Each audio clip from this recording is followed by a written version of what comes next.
From the book Life Among the Piutes by Sarah Winemucca Hopkins. I'm going to read a little passage to you. Among the traditions of our people is one of a small tribe of barbarians who used to live along the Humboldt River. It was many hundreds of years ago. They used to waylay my people and kill and eat them. They would dig large holes in our trails at night, and if any of our people traveled at night, which they did, for they were afraid of those barbarous people, they would oftentimes fall into these holes. That tribe would even eat their own dead. Yes, they would even come and dig up their dead after they were buried and would carry them off and eat them. Now and then they would come and make war on my people. They would fight, and as fast as they killed one another on either side, the women would carry off those who were killed. My people say they were very brave. When they were fighting, they would jump up in the air after the arrows that went over their heads and shoot the same arrows back again. My people took some of them into their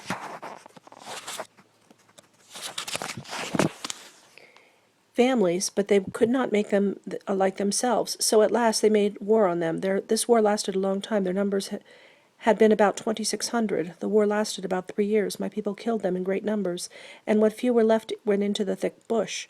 My people set the bush on fire. This was right above Humboldt Lake.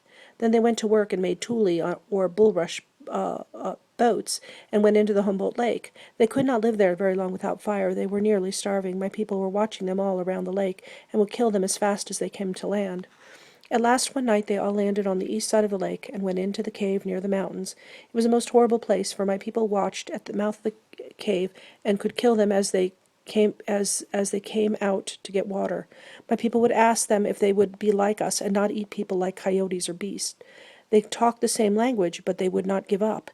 At last my people were tired, and they went to work and gathered wood and began to fill up the mouth of the cave. When the poor fools began to pull the wood inside till the cave was full, at last my people set it on fire. At the same time they cried out to them, "Will you give up and be like men and not eat people like beasts? Say quick, we will put out the fire." No answer came from them. My people said they thought the cave must be very deep and far into the mountains. They had never seen the cave, nor known it was there until then. They called out to them as loud as they could, "Will you give up? Say so, or you will all die." But no answer came. Then they all left the place. In 10 days some went back to see if the fire went out. They went back to the third or fifth great-grandfather and told him that they must all be dead. There was such a horrible smell. This tribe was called the People Eaters, and after my people had killed them all, the people round us called us Se du Kara. It means conqueror, or it also means enemy. I do not know how we came by the name of Piutes. It is not an Indian word. I think it is misinterpreted. Sometimes we are called pine nut eaters, for we are the only tribe that lives in the country where pine nuts grow. My people say that the tribe we exterminated had reddish hair. I have some of their hair, which has been handed down from father to son. I have a dress that has been in our family a great many years, trimmed with this reddish hair. I am going to wear it sometime when I lecture. It is called the mourning dress, and no one has seen such a dress but my family. Now, this is really an interesting passage. Legends are one thing, but as it comes to be known publicly, that in the early 1900s, some guano farmers went into a cave that we call Lovelock Cave above the Humboldt, and they found very tall, red-haired mummies, mummified people or bones and remains, and other artifacts. And, of course, this all typically, as usual, went missing over time and was pilfered, and some of it was downright hidden from us.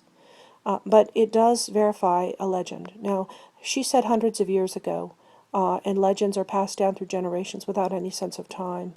So that is a very casual term to say hundreds of years ago. But her people did apparently fight these folks with red hair that were very big, very powerful, and that cave verifies this legend, which is really interesting. So I suggest that we look a little bit deeper into Native people's legends because they are very good, accurate storytellers. Some parts of their stories may seem elaborated on, but they're trying to tell us of real events, and we need to pay heed.